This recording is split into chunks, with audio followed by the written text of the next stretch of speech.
Aí, gente boa, estamos aqui mais uma vez para a gente conversar um pouquinho. Todos nós temos assistido nos últimos dias uma série de propostas, né, de verdadeira desconstrução dos valores cristãos. E é impressionante como isso tem acontecido nesses dias. Através, por exemplo, do museu, tanto em Porto Alegre como em São Paulo, imagens de nudez, crianças envolvidas. Nós temos visto essa promiscuidade acontecendo e as pessoas dizendo, e os meios de comunicação, na internet, no Facebook, em todos esses meios, as pessoas dizendo que isso é arte, e todos nós sabemos que isso não procede. Nós temos visto muita violência, né? Todos nós assistimos aí os eventos, tanto nos Estados Unidos como aqui no Brasil, né, de loucos matando pessoas. Todas essas questões, elas envolvem esse excesso de publicidade a respeito disso, essa proposta de agressão, de violência, essas propostas de desconstrução da família. Todos eles têm um pano de fundo ideológico. As ideologias, elas trabalham dessa forma, essa é a maneira de se implantar uma nova proposta ideológica. As ideologias, como todos nós sabemos, elas já existem na história da humanidade há muitos anos, há muito tempo, há muitos séculos, há milênios. As ideologias, elas são palavras para você, para a gente ser breve, rápido. As palavras que terminam, por exemplo, com ismo, elas são palavras que têm esse sentido ideológico. Então, nesse sentido, a palavra, por exemplo, cristianismo, ela tem uma proposta ideológica. Aí, depois disso, você tem, o cristianismo aparece ideologicamente depois da chegada de Constantino na igreja, ou da assimilação de Constantino para a igreja. E depois disso, então, a gente tem feudalismo. A gente tem depois disso, e o feudalismo todo mundo sabe que era um movimento que dividia as classes sociais entre nobres e escravos, entre senhores e escravos.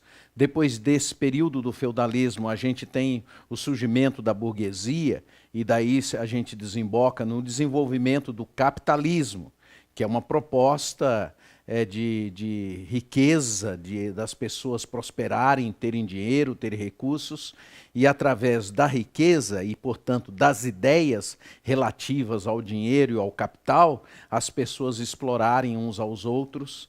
Depois disso, como reação ao capitalismo, a gente tem aquilo que é chamado de socialismo, que era a ideia de que se iria se socializar essa riqueza. Enfim, e nos últimos anos, especialmente a partir da década de 80, a gente vem então com algumas ideologias que são relacionadas a essas questões, das questões dos papéis e da identidade sexual das pessoas. Então, primeiro o feminismo, depois mais recentemente, a gente tem ouvido falar muito em homossexualismo, em homofobismo, que são as ideologias chamadas ideologia de gênero. Muito bem, isso tudo está envolvendo as pessoas e nos envolve. O Senhor Jesus, na sua palavra, ele prevê isto. Ele prevê na sua palavra essa possibilidade, ou ele profetizou isso, está no livro de Lucas, no capítulo 21, a partir do verso 34. Eu vou ler para que você tenha segurança disso. Acautelai-vos por vós mesmos, para que nunca vos suceda que o vosso coração fique sobrecarregado com as consequências da orgia, da embriaguez, das preocupações deste mundo, para que aquele dia não venha sobre vós repentinamente como um laço, pois há de sobrevir a todos os que vivem sobre a face de toda a terra.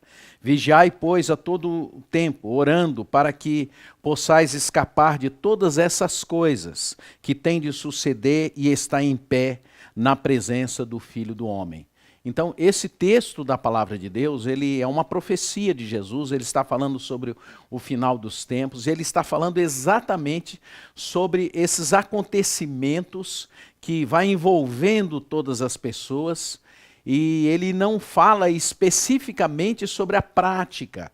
Ele diz assim que é para a gente ter cautela, ter cuidado com as consequências dessas coisas. Ele cita 3 coisas: orgias, embriaguez e também essa questão da preocupação com o mundo. Essas 3 coisas, elas são fundamentais a gente entender no contexto bíblico. A orgia não é apenas uma questão, não são apenas as práticas sexuais, mas a visibilidade disso, as consequências disso na vida das pessoas que estão ao redor. E ele diz que isso alcançaria todas. A embriaguez é essa incapacidade que as pessoas têm de não terem consciência do que elas estão fazendo. E que isso também aconteceria com todos, não é apenas uma questão alcoólica.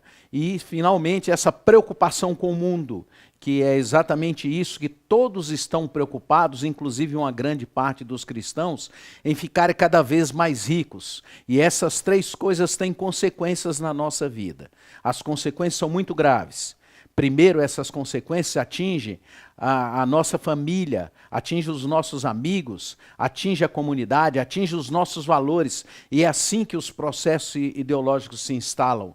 Eles vão destruindo a família, destruindo os lares, destruindo aqueles valores que são considerados, de um modo especial pelos cristãos, como fundamentais para a vida e, de fato, nos levam a viver uma vida digna, saudável, como tem sido comprovado através daqueles que, de fato, creem e vivem o Evangelho.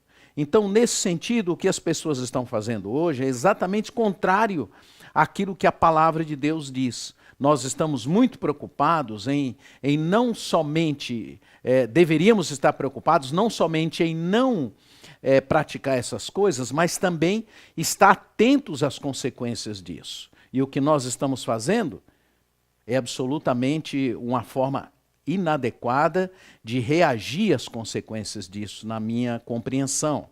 Veja bem, a maioria das pessoas postam essas coisas, essas imagens terríveis, e começam a discutir isso na internet, nos meios de comunicação, e daí eles mandam recados, e alguns pastores aí famosos e essas pessoas importantes começam a dar recados e dizendo o que eles estão contra, que eles são contra essas coisas, e nós começamos a nos acomodar e achar que essas coisas da internet vão resolver o problema. A palavra de Deus, e aqui a palavra de Deus deixa claro, ela ensina claramente, e Jesus diz o que a gente deve fazer.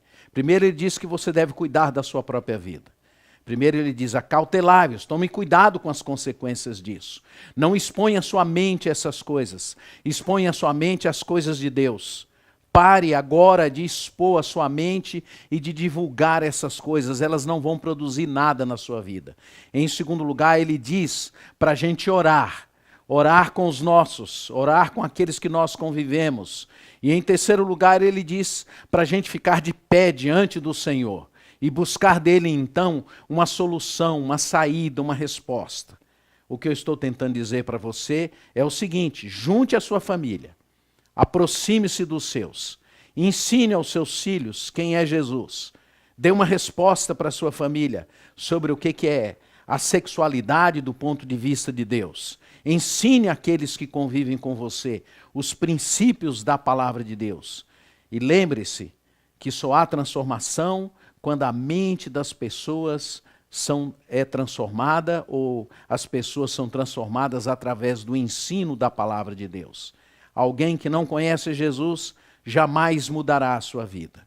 Alguém que não conhece a palavra jamais terá a possibilidade de viver uma vida digna e bela e saudável com a sua própria pessoa, com o próprio Deus e com as pessoas que a cercam.